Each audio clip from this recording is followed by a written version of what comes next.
9 ans de développement personnel en une vidéo. Souvent, la personne qui te juge le plus, c'est toi-même, pas les autres. Si tu te demandes constamment qu'est-ce que les gens vont penser de toi, dis-toi qu'ils sont trop occupés à penser à leur vie, plus qu'à toi. Si tu veux améliorer tes relations, sers-toi de l'effet miroir et regarde qu'est-ce qui te dérange chez les autres, parce que c'est exactement ce qui te dérange chez toi-même.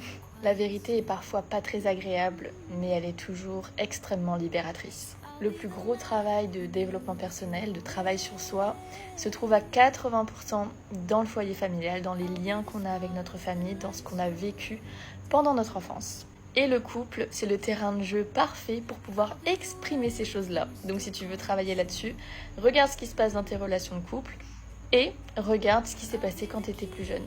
C'est là que tu auras la majorité des clés de travail sur toi pour pouvoir grandir, évoluer et surtout guérir et te libérer. Les émotions sont un signal du corps et le corps te parle constamment d'ailleurs. Écoute-les, apprends à les observer et à les traiter comme une information parce que c'en est une. Les autres ne te veulent jamais du mal. Par contre, ils font toujours les choses pour eux. Donc si tu prends les choses personnellement, t'es à côté de la plaque. Parce que s'ils ont fait ça, c'était parce qu'ils savaient pas comment faire autrement. Donc ne le prends pas pour toi. Les gens font les choses pour eux, pas contre toi.